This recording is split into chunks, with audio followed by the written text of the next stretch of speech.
Hello and welcome to Citizens Forum. This show is being filmed on November 20th in the Memorial Arena. I want to thank our volunteer camera people and assistants and the Shaw staff who are helping make this happen. This first part of Citizens Forum is the Walter and Jack show, and we're going to be talking about quite a few different things as we always do. This is being filmed the week before the by-election in Victoria to replace Denise Savoy, who has stepped down. Walter, you live in Saanich, or Central Saanich, so you can't vote there, but if you were going to, which way would you throw your vote? I would really like to see a shake-up here happen. I'd love to see the Green Party candidate be elected. Obviously, Elizabeth May needs a little more help in Ottawa, her being there by herself, doing a fantastic job, by the way, doing wonderful things every day.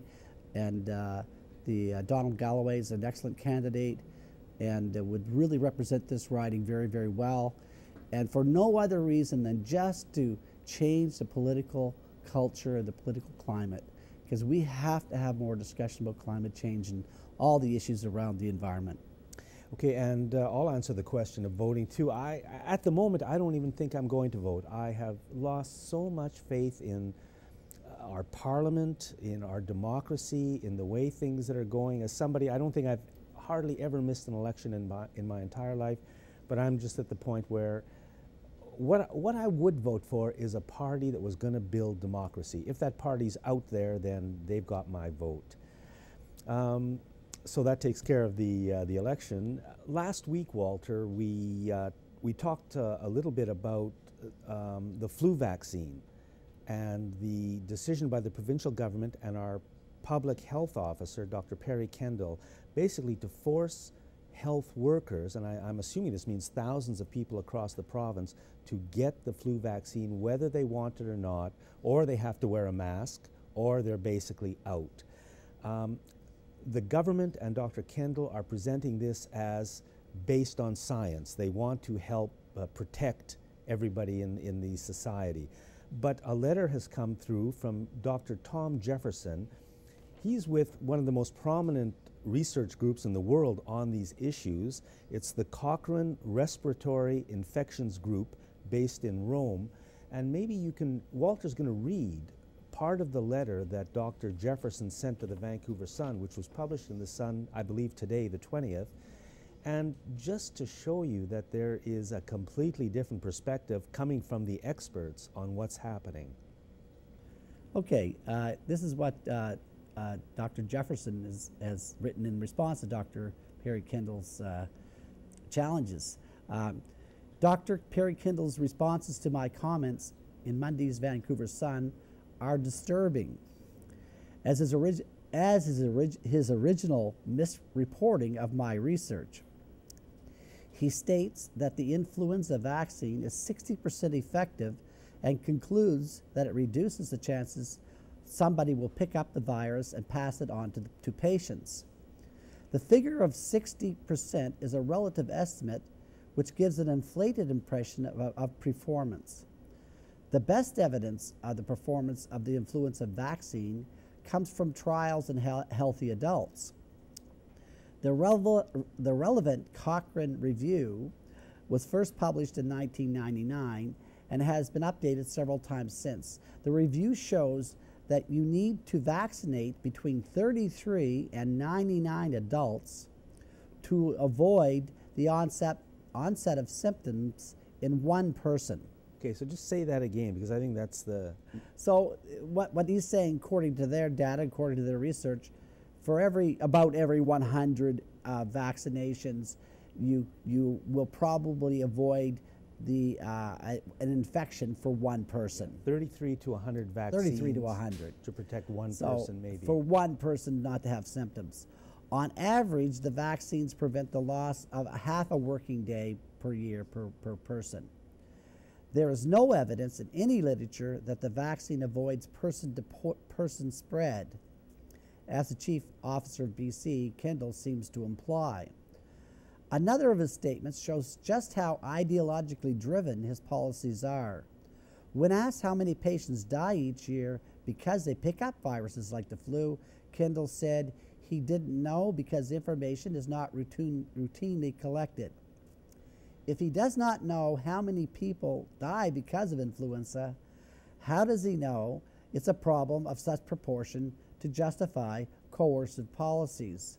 Also, how will he evaluate his policy, which has caused so much resistance, if he does not have a before and after picture? Meaning, if he does not know what the before looks like, how is he going to compare it to any after to assess whether Canadian taxpayers' cash is well spent?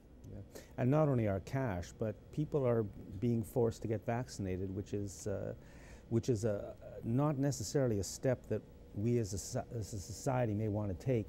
Years ago, I saw, in fact, quite recently, I saw a series of graphs that really suggested to me that there is very little evidence, if any, that vaccines work, period.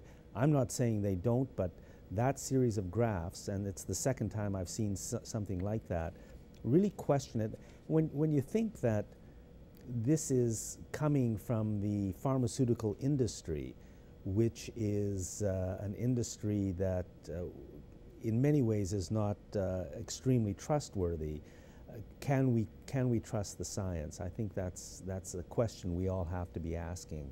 Well, this is in the Vancouver Sun today in the editorial page. I really urge people to read it. Now, of course, I've always been opposed to Dr. Kindle's policies in regards to his assessment of the safety of Wi-Fi in schools. And we've looked very closely at his approach to science in this case, and it mirrors exactly what we're seeing here with the influenza virus. And if you look at what this doctor is saying about Dr. Kindle's approach, he's calling it ideologically driven, dogmatic, and not scientific. So we're dealing with the same issue here with Dr. Kindle. The only other thing that I have to say about that is that when we were talking to the school board recently and trying to figure out what they're going to do with the Wi-Fi issues, they are at this point claiming that they're just going to listen to the medical professionals on this issue. They're not going to look at any of the research that we brought forward from organizations such as the Cochrane Commission, and they're not going to allow that. They say we don't have the expertise to evaluate this evidence. Dr. Kindle will not evaluate it. Therefore, we're just going to rely on Dr. Kindle's approach. Now, if you look at Kindle's actual sources, which I have, the sources that he uses are industry funded, almost 100%. They're using science and researches that have been discredited for being biased and not to be trusted. And he does not use any independent research whatsoever.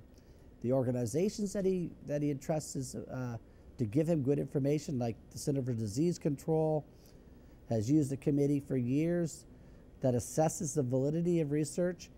And on that committee sits a member of the BC Hydro, a member of the Canadian military.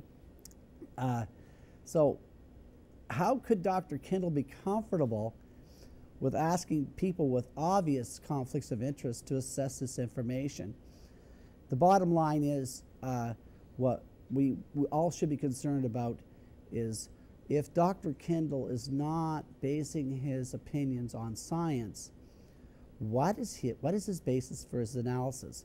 And from where is he getting his directions, let's say? And this really goes right up to the top. The federal government has a safety standard on wireless and that kind of radiation from your cell phone that is hundreds and hundreds of times higher than what the real safety standard probably is.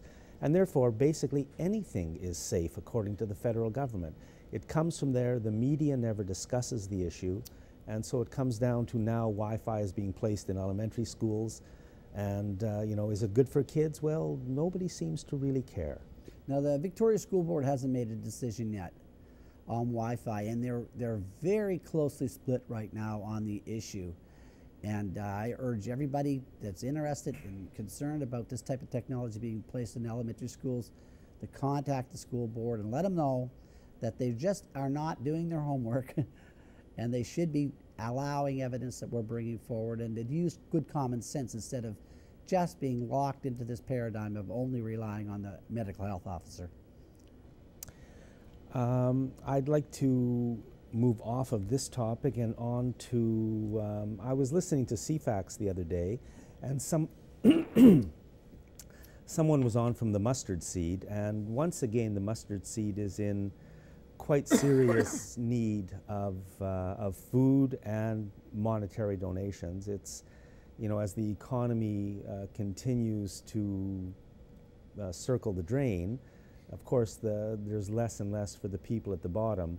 So if you can make a contribution in any way, shape, or form to the mustard seed or any of the other food banks or other organizations that are doing that kind of work, please do.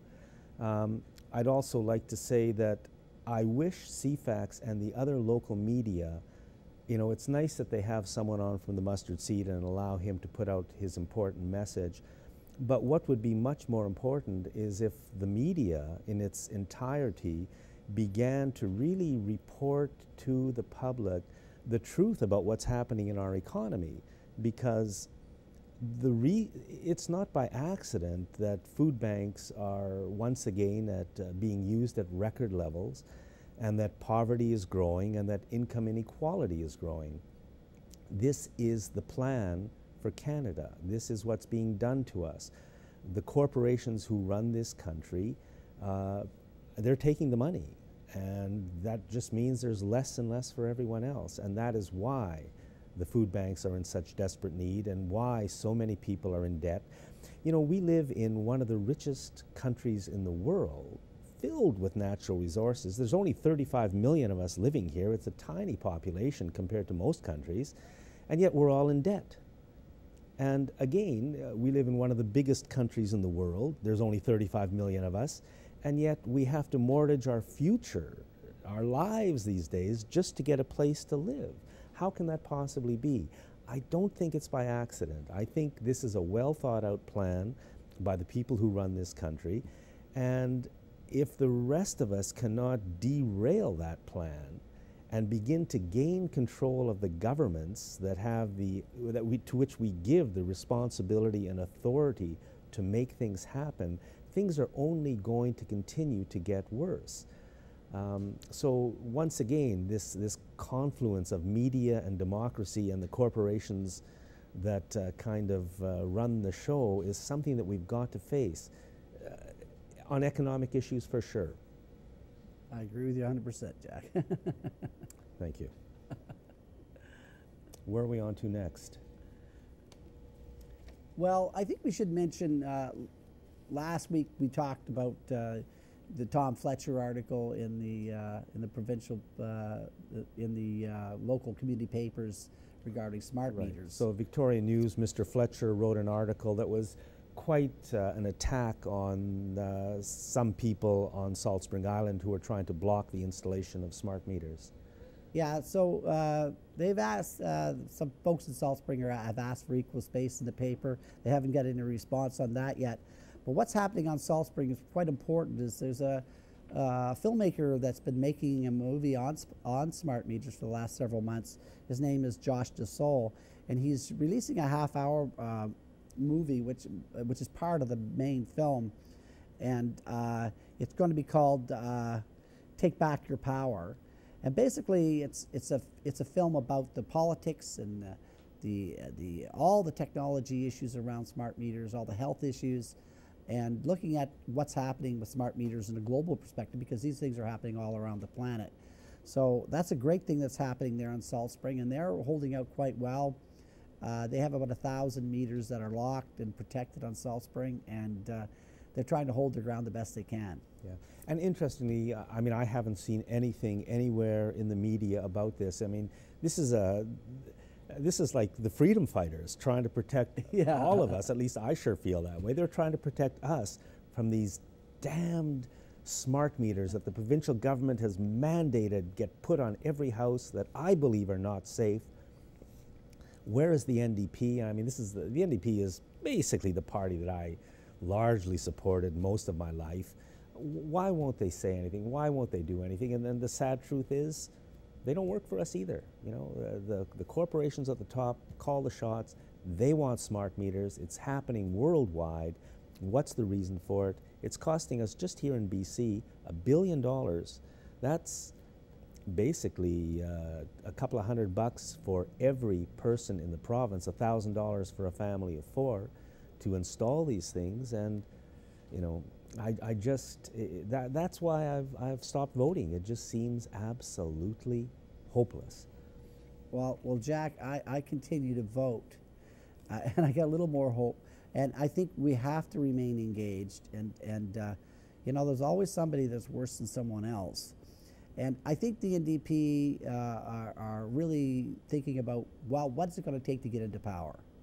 And you know, basically they've compromised in several major ways, and including with the fracking and with the gas pipeline in northern BC.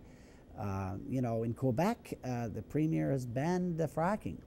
Apparently she's been fined something like $200 million for doing that. So in Quebec, the provincial government, basically on the first day they came into power, the new PQ government has banned fracking. This happened, when was it, a month ago? Yeah. So they've already, under Chapter 11 of NAFTA, they are being sued by one company that's involved in fracking in Quebec. They are being sued for $250 million. Yeah. That is just by one company that's involved in fracking.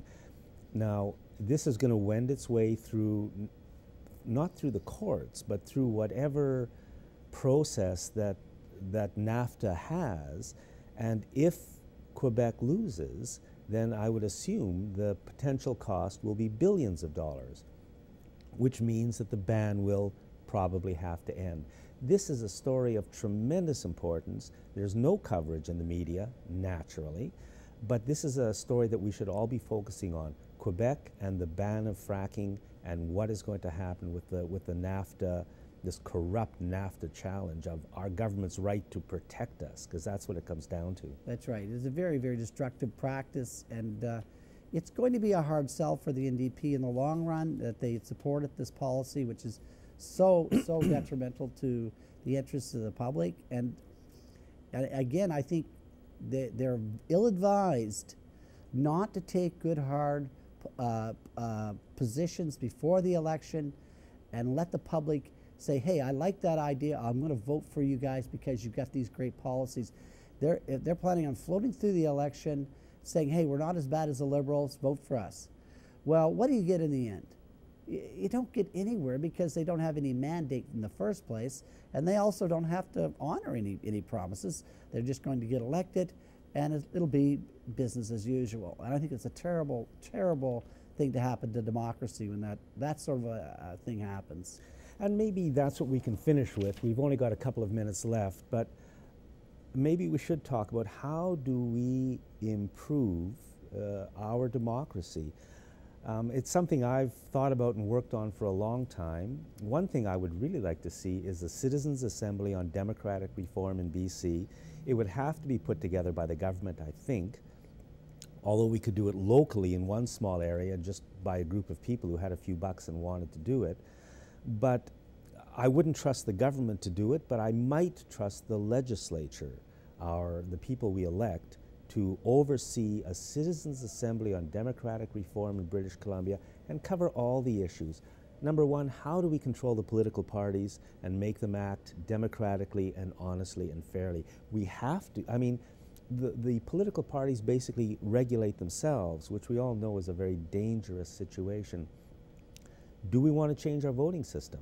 I still think the majority of people in BC want to change their voting system. And all we have to do is figure out a fair way to run a vote or a referendum on that issue to find out if we do want it. And we have to be able to find a way to reduce the power of the Premier and the Prime Minister. In our system, the party leaders, and especially the Premiers and the Prime Minister, have the power of kings and dictators, or in our case, in queens and dictators. Yeah, Jack, I mean, I think in the nuts and bolts of government, there's very little that citizens can do. But if the government, if they could pass in that legislature a fairer system for holding referendums and citizens initiative votes. Right now the system is terribly unfair. It was created that way so these initiative votes and referendums would not be successful. And I think that's something that really we should be demanding. If things are really bad and we've got a huge issue that should be discussed, if the government's refusing to discuss it, the citizens can force a referendum on a question. I really think the way ahead is more democracy, and more I'm hearing people use the word democracy, which really fills me with hope, because that to me is a big part of the solution, and a media that informs us and works for us. Walter, that was a very fast 20 or so minutes. We're out of time. Thank you very much, and thank you for watching the Walter and Jack Show.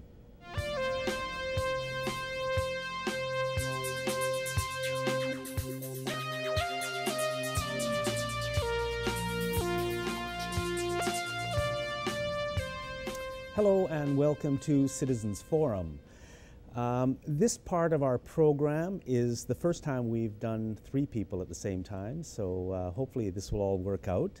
Our 2 guests are Irwin Henderson and Lloyd Skaalen. Both Lloyd and Irwin are with a group called Island Transformations, otherwise known as ITO, islandtransformations.org, and we're going to be talking about transportation. And we've got a list of questions, but I want to start off with one that wasn't on the list, and that is, what's going on with this seemingly lost opportunity with the ENN rail line? I mean, I don't understand why we don't have trains running many times a day from Langford to downtown and back, really being a big part of the solution to the Colwood Crawl, bringing shoppers into the downtown. And what's happened instead is Victoria City Council has just gotten rid of the rail bridge that makes the link possible. So maybe you can talk a bit about that. Would you like me to start? Sure. I think you and most of the region are shaking their heads in puzzlement, and so are we. It just doesn't make sense that with the rail bridge in place, it was possible to connect Courtenay to downtown Vancouver, Victoria. Now, you're stuck on the other side of the water. And if you had been able to get into downtown, you could connect with the Douglas Corridor and you would have a real network. And a network is the key to successful transportation. So how it all unraveled, only those in the in-camera meetings know. But the rail bridge was an option while the bridge was being discussed. As soon as the referendum was passed by the people, rail was taken off the bridge because of cost escalation. There was no serious debate about the transportation implications of doing this. People stood by, and I think part of the standing by was BC Transit, which is the bus company. That's its silo. The ENN is run by Via Rail, which is more interested in what they call intercity traffic, and a commute is not normally part of their terms of reference. But to me, it just seems so basically simple that here we have the track, it's sitting there, the rail line is there, running from Langford to downtown, forgetting the rest of the island. Seemingly a great part of the solution to the Colwood Crawl, a great part of the solution for revitalizing downtown, a great part of the solution for all the climate change disaster that we're causing in our cars. And Victoria City Council quite deliberately removes that bridge. So would you like to join our organization? You've got all the same thoughts that we do. And we've got quite a bit of data as well around it. And the Western communities have commissioned studies to show what it would take and what would be necessary. And I think there is a ray of hope, at least for part of this. In the last Capital Regional District Board meeting, the directors voted to give a grant to the Island Corridor Foundation for repairing some of the infrastructure. And at that time, the mayor of Esquimalt said that the Western communities were working on a commuter option and wanted to work with the Island Corridor Foundation, which owns the track, to bring that about quickly. So it's still in their mind, and it should be in everybody's mind. what's pressing for them is the Colwood Crawl for people that live in Langford, et cetera, plus the 6,000 workers that are now working at the docks in Esquimalt. This has really shifted sort of the center of economic gravity for the region. A lot commute from Souk, but a lot commute over the Malahat.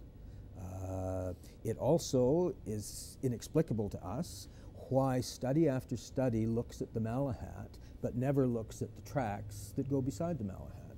Said if you want more capacity, if you want more safety, if you want to haul freight, it's sitting there. But instead we put 9 million into dividers, and we put 12 million into upgrading a corner, and we do bit by bit by bit, but we never look at the whole problem. I think the problem is that the people who run this country do not want rail. They want us in our cars burning oil. I mean, clearly that's what they've done. So I think you can say that's their plan. It's not happening by accident. I'd like to ask people, contact your local city council, contact your provincial MLA, contact your federal member of parliament, contact the people you know who have a bit of power, and say, contact the media and tell them this rail thing is a huge decision. I'd say it's at least as big as the sewage issue. We've got to do the right thing. To me, it seems like the E&N line is sitting there. Why should they be giving us this idea of spending $950 million to build a light rail system that will de facto make the Uptown Mall and Walmart the new center of our city? I mean, when I see what's happened, I think that was the plan, because that's what they're going to do. You've got to think that that's the case, because wiping out the E&N takes out downtown. Proposing a light rail that goes to Uptown, that becomes the center of the region. North-south, from downtown to the ferries, east-west, from the hospital to UVic. That's the axis on which it all works. And it's all happening without the public being involved, being told, having any say. We're just the saps who live here, and personally I'm tired of that. But let's move on to the questions. And one of you there's a historical issue that why we are where we are goes back to 1950s, when one of the U.S. presidents said we are going to change transportation to automobile and truck and build highways. And Canada, being part of North America, fell into the same, I would call it now, a trap, which is very hard, with initia of so many people having cars and wanting to use them, and had 50 or 60 years of nothing else available. That is one of the reasons we are having and have had problems of using the E&N properly and keeping the track up to date. But I think our own provincial government has had a role in that whole philosophy of auto truck as opposed to rail. Yeah. But I think I can pass on as well that our little organization has given many, many presentations on this subject, and when we go to the Western communities, they've got it. They are probably the most car-dependent part of the region. It isn't whether there's going to be 2 cars in the family, it's 2 or more cars in the family, because they're so car-dependent. But you go out there and they say we don't need more roads. That $400 million was spent in the 90s to build the roads that are now full and not going anywhere. They know, because they watched the cycle repeat. So they're the ones who, in the last election, turned down Troy D'Souza, who was a Build the Roads candidate, and elected Randall Garrison, who said, no, we need the railway and we need commuter rail, and that's what I'm going to Ottawa for. And he, by a narrow margin, won, which I think sort of told a different story about where the public is than what you would understand just from looking at events. So maybe one of you can tell me, what is ITO, Island Transformations? Well, Island Transformations is more than transportation and energy. If you note our mission, it is sustainability and livability of our Vancouver Island. So one of the big aspects of our promotion of transportation, of course, is the fact that it will reduce pollution and reduce the use of fossil fuels. The use of rail rather than automobiles and trucks is a big part of that transportation efficiency.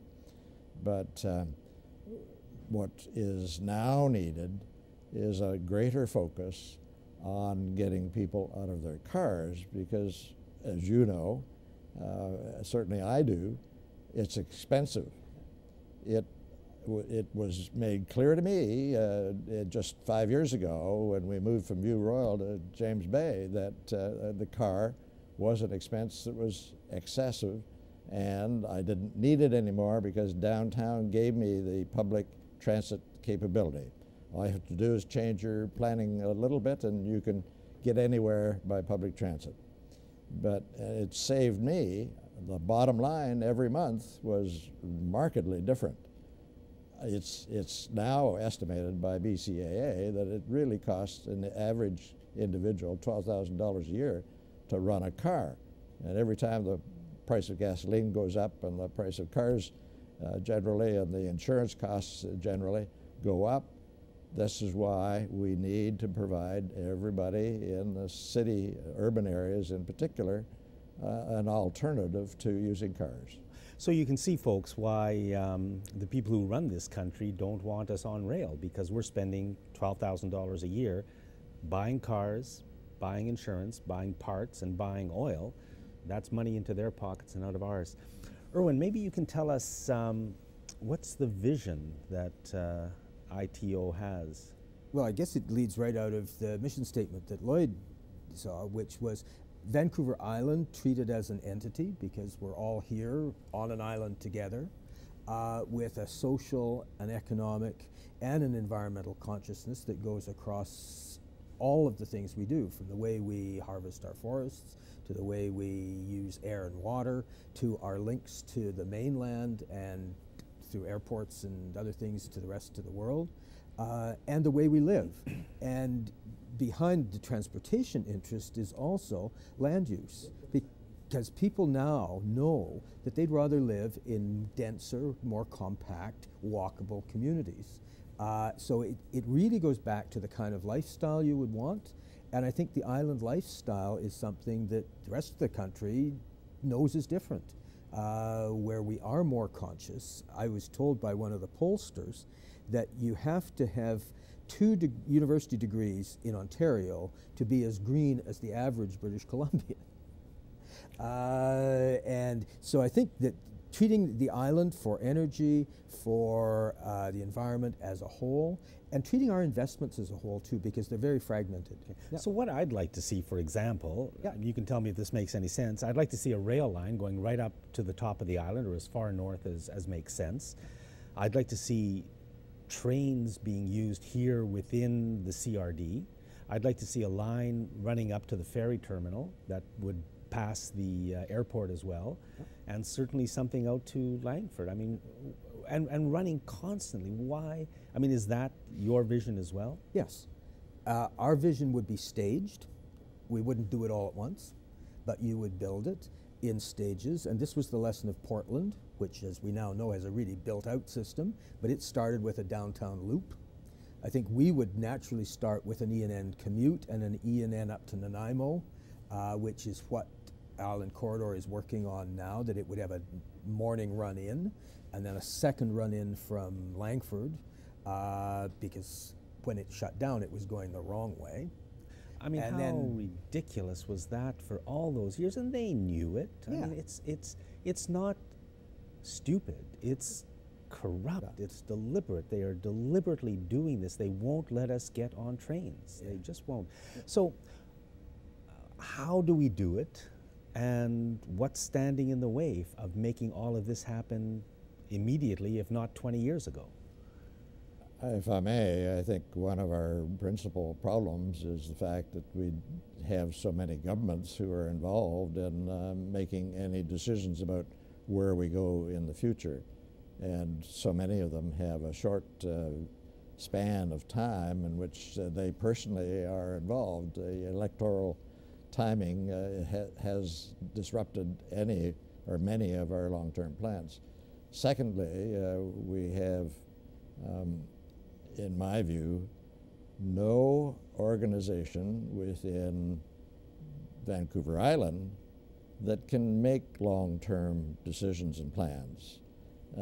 We need somebody who's looking at the island requirements for all aspects of transport, not just highways, not just trains, but a capability to look at harbors and airports and make sure that it is all integrated. Seems to make sense. So you're talking about a transportation authority or something. That's right, a regional transportation authority, because in fact we now have the only regional transportation authority is the BC government. And that obviously that's too large a constituency for them on their own to manage. So if Vancouver Island had its transportation authority, there are features here that are different from the Lower Mainland or elsewhere in BC. I can understand why the BC government wouldn't want to have 3 or 4 or 5 divisions within their own headquarters. They should instead be in regional areas like Vancouver Island. And then you have the capability of saying to a mayor who, for example, makes a choice that is not in the interests of the entire region, that this transportation authority would be in the position of saying, no, you can't do that, I'm sorry. Or saying to that mayor, here is our plan for the future and this is your part of it. Okay, I'll ask you the same question. How can we make it happen, and what's standing in the way? I think how we can make it happen is political pressure. And I think that that's best applied probably to the province at the moment, because the province is the de facto transportation authority for the island, and it controls the roads, which is a huge budget, controls BC Transit, which it appoints the members to, and it is in the best position to argue with the federal government. All of the grant, this is the same as sewage, that the federal government needs to play a part, the province needs to play a part, and the region needs to play a part. And we have no coherent system for doing this in any subject. Many people have held the Harper government to task for not having a transportation policy. There isn't one. They're all ad hoc deals. They haven't got a housing policy, really. So we need to, I think, work on our senior levels of government and work on our local politicians as well. Boy, are we a long way away from anything then if that's the situation we're at, because the provincial government is pathetic, and I really don't have much more hope for the NDP. The federal government is even worse. Our municipal governments, I mean, look what's happening. They just cut the rail link instead of doing anything positive. I mean, well, what I think are people to do? you're not seeing the whole island. Just this last 2 weeks, all of the regional districts have voted in 3 of them cases unanimously to give a grant to the Island Corridor Foundation, which will put the pieces together to start the train service again. So the Island Corridor Foundation is the group that owns the ENN Railway, or at least they something. own the rails and the roadbed. Right. So we're talking about getting the thing going island long. Yeah, okay. yeah. And people should know that we own it. The Island Corridor Foundation is a brilliant construct. When the CPR wanted to get rid of it, Island Corridor Foundation is the regional districts and the 14 Indian bands, and they own the railway. Yeah. So we're the owners. What we've got to do is find the operators and the wherewithal to make it work. Well, the money is there. I mean, the provincial yes. government just spent $600 million putting a new roof on BC Place. The federal government has billions to fight wars for whose benefit we don't know. Yeah. I mean, it's up to us citizens. It's clear that we citizens have got to retake our democratic power And here's a local issue of transportation. I think people should be getting in touch with islandtransformations.org and just supporting you with both money and time. And we've got to start to make this happen. I know it's already happening, but gentlemen, I'm afraid that's it. Thank you so much. Thank you, Jack. Thank you for the really important work that's Jack. being done. Thank you. Good. Thank you.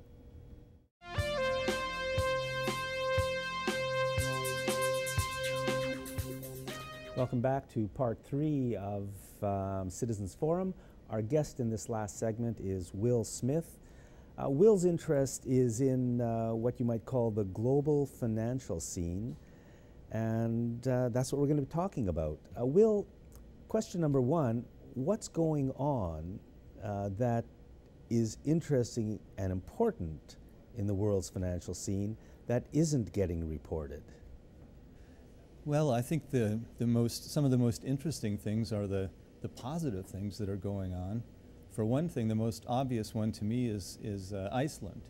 In contrast to the rest of the world, seemingly the rest of the world, Iceland chose to fail its banks that had problems, go after the people that were the perpetrators, and change their system of government. So they have used the technology that's available to us now from the internet, with the internet and things like Facebook, Twitter, to design a new constitution. And they've had the citizens of Iceland actively participate in it. So I was just reading about that today, and it's still an ongoing process, but that's very exciting to me to use new technology to create something that's closer to a real democracy. So when you say that Iceland failed its banks, because this has gotten very little coverage in the media, what do you mean? Well, they didn't allow their banks to hide things. The thing that's happening now, especially in Europe, we can look at what's happened in Greece, and Greece is a relatively small example. But Spain is the same thing. But Spain and Italy, right? They've still got a lot of bad debt on their books. They've got a lot of sovereign bonds that realistically aren't going to be paid back, and those are used as collateral for other things, notably derivatives. So if we look at the leveraging of those bad bonds, it's likely that situation will blow up at some point. The way I like to look at it is, I mean, you look at the world GDP of around $70 trillion. And yet I was just reading an article today that the derivatives are like $1.4 quadrillion or something. Well, that's sort of like if you and I, on our normal salaries, what if you and I had a bet on whether or not the Canucks were going to win the Stanley Cup, and we both made $10 million bets? And somebody says, hey, wait a minute, you guys, you can't afford to make $10 million bets. But we just said, well, we laid it off among our friends on Facebook. We hedged ourselves. So, but the thing is, nobody thinks they're going to lose. Everybody thinks they're going to win. The thing that hasn't been examined is what happens when phase 2 of the financial crisis happens. What happens when we can't sweep this stuff under the rug anymore? And Iceland's answer was, well, we're just going to clean it up right now. We're going to get all the bad stuff out in the open, get rid of it, fail the banks, and start over again. So what happened in Iceland is a little bit similar to what happened in the United States what is happening now in Spain, which is that the banks themselves got into very, very serious trouble because of criminality, corruption, and simply bad decision making. Right. In the United States, the citizens of the United States, thanks to President Obama and the Congress, gave trillions of dollars to the banks to buy them out, to support them, to bail them out. And the same thing, I think, is happening in Spain. But in Iceland, they just basically said, to hell with it. We, the people of Iceland, are not going to pay you banks so you can pay off whoever you owe. It's your problem, and goodbye. Is that? Yeah, right. And the thing is that the whole financial system, I mean, people have to function, people have to eat, and the banks aren't really functioning right now. They're sort of stuck. So what's happening is we're seeing the arrival of new systems. So one of the systems that's very interesting is called Bitcoin. Now this is a financial system that's doing an end run around the system that's currently in place. It's completely private. It has no currency. It just exists on the internet, and it's very private. It's very hard to find out who's doing Bitcoin transactions. Now, you remember Napster, that caused this big upset in the industry, in the music industry. Well, Napster was the first music sharing system. It didn't last very long because it had some failings just the way the system ran. And Bitcoin probably has some failings too. But the point is, the cat is out of the bag with a virtual currency that's not run by a government, not run by the banking system. It's totally independent. So it has no cost. There's no cost to operate the system the way there is with a banking system. Every time somebody does a transaction, a little piece of that is skimmed off. And that's how if you look at it from the big picture standpoint, that's how the system works. I mean, all this money, bankers don't really create goods and goods, the service that they provide is arguably going to be transcended now by something different. What that system is, we can't really tell yet, but it's probably going to be something that relies on the internet rather than some other private system. And it's going to be a public system, a more democratic system, and it won't be able to be controlled. That's the main thing, is that there's no control over this. So Bitcoin is, I've never heard of it before, but it's something that functions as a bank on the internet.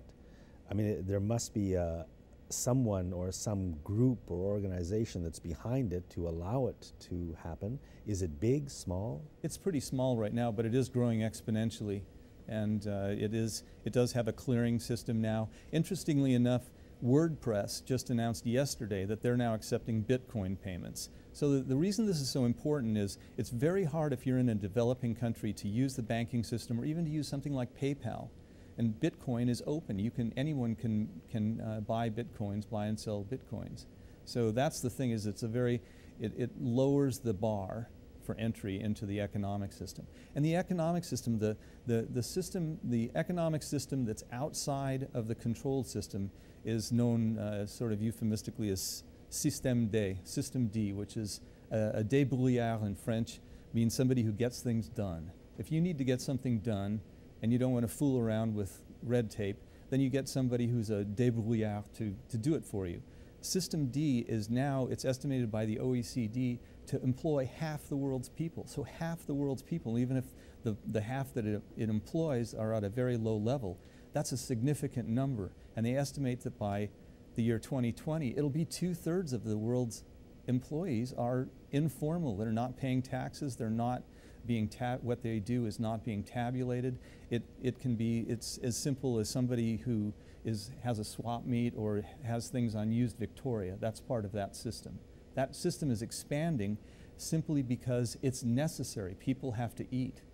And we're seeing the same thing in Greece because people don't have money, they're using informal currency systems. And the Greek parliament this spring allowed that to be legal. They said any of these systems that allow people to function at open markets, these are legal now. You don't have to pay taxes on them.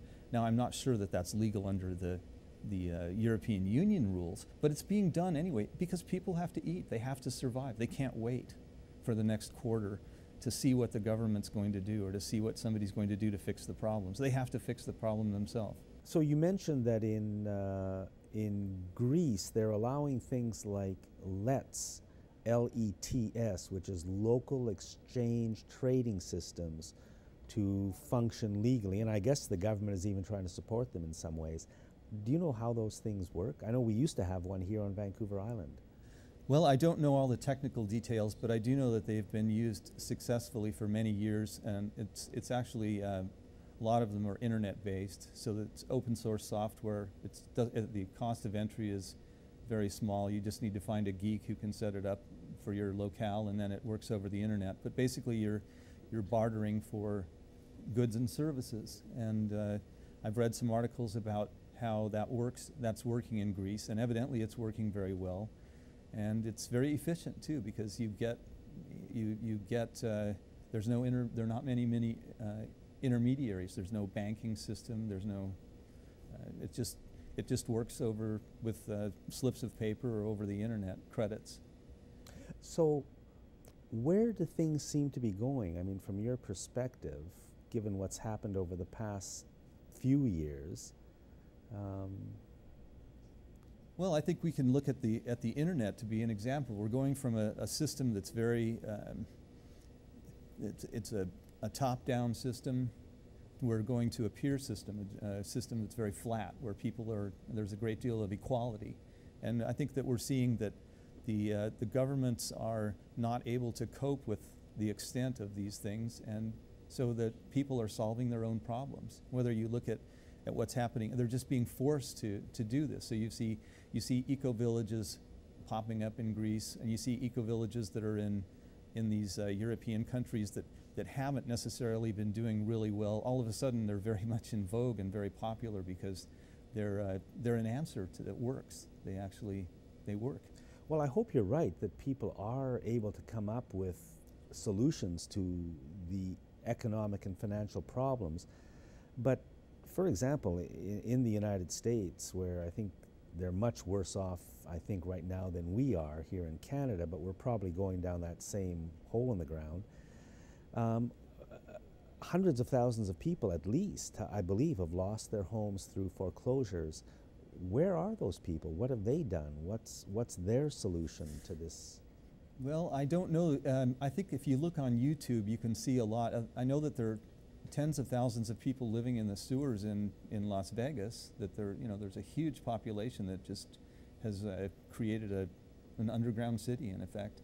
And there are also cities like that in other places, and you can look up if you search on YouTube for tent cities, you'll find out some of those things. They're not fun to read about because the sanitation isn't very good, and living conditions are not great, but it works. I mean, people figure things out. Yeah, but I mean, these are people who used to live in homes and have jobs and be part of society. Now they've been pushed to the place where they're living in tent cities on the fringes of society, and I'm sure their health is at risk. I'm sure there's lots of families there. It's a disaster. Yeah. So, I mean, people are doing their best, I'm sure, but these aren't exactly the solutions. These are keeping people alive. How do we rebuild our economy and our financial system? I guess we have to take it back from the banks somehow, regulate them. You bring up a very good point there, and I think that's really the best thing that we can do now as individuals is to get ready for change, and to see how am I so embedded in the system. What are the things that I take for granted about the system? Because our system is based on trust. We used to circulate gold and silver because we didn't trust people. Now we're at this point where our money has no value. It has no store of value. It's just a debt. So we're facing a crisis of trust, and each one of us, I think, has to be prepared for change, for radical change. And I'm not saying anything new here. This has been in a lot of the futurist books for decades, that we're facing radical change. And I think that's each of our biggest personal challenge, is to make sure that we can handle that change when it hits, because it's going to be very sudden also. So are you saying we should be ready to handle it individually, or we should be trying to handle it as a society as well as individually? I think you have to do both. I think you have to create community. I know that where I live in Fernwood, I just moved there in June, and I've just been delighted at the people that I've met, because they all just accept this as kind of that our standard of living is something to worry about, and food security is something to worry about. So on an individual level, each one of those people that I've met is worried about that and is trying to change the way they think about things. But also in the community, there's an eco-village going, shared, or what do you call it, common community housing project going there. There's lots of interesting stuff when you have people who are listening and who are aware of this. And I think on a local level, individual level, I hope that's happening. But on a provincial level, a city level, and the federal level, I mean, it seems like our governments really are turning their backs on us in terms of working on our behalf. I personally don't trust any level of government anymore to be working on behalf of the citizens of this country. So that's why I keep saying we've got to retake control of our government, put in place democratic reforms that give power back to the citizenry, which is where it's supposed to be. You mentioned earlier that Iceland has written a new constitution. Maybe you can just... Well, I just downloaded an article. I'll just jump in here again. Oh, sorry. Iceland did that in response to their financial crisis, which really bankrupted their country, but they refused to accept that. They just said to the banks, we're not going to pay your debts, and they carried on. And as part of that, there was such an upsurge of political interest that they ended up writing a new constitution.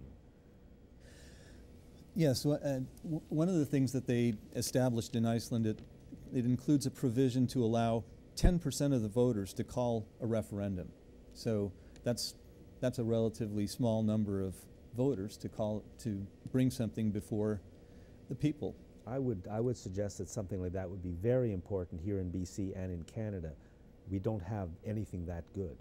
Well, it's certainly something that could be done here because Canada is very much at the upper level of technical savvy. I mean, you have lots of people, lots of internet users here, so it's something that could be done here. In Switzerland, that's what happens. All federal legislation in Switzerland is subject to a referendum, and the referendum can be triggered quite easily. What that means is the government of Switzerland tends to pass laws that they know the people will accept, because if the people don't accept them, they will vote it down. And what a wonderful thing that would be for us to have. That's something that's never discussed, never talked about. Most of us never think about it because it's never mentioned, but those are the kinds of ideas we've got to start thinking about. We've got to retake control of our country. Will, we're almost out of time. There's only a minute left, but I want to finish off by saying that this week, I think, is the, as this is being filmed, is the almost 50th anniversary of the assassination of President Kennedy, somebody who I think tried to be a very great president.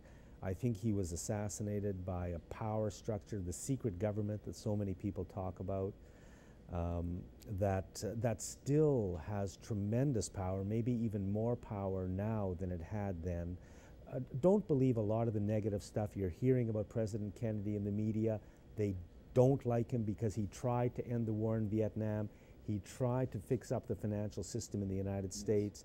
He tried to get the U.S. government to start printing its own money instead of going through the Fed, which is a private bank. Those are the kinds of things he tried to do. I think he was almost the last independent president. I don't believe he was assassinated by a lone gunman. I believe there was a conspiracy, as most or many Americans believe. That's the kind of stuff we're up against, and it's even worse now. So keep your eyes open, folks. These are the kinds of things that happen. Thank you very much, Will, and thanks to all our other guests, and thank you for watching Citizens Forum.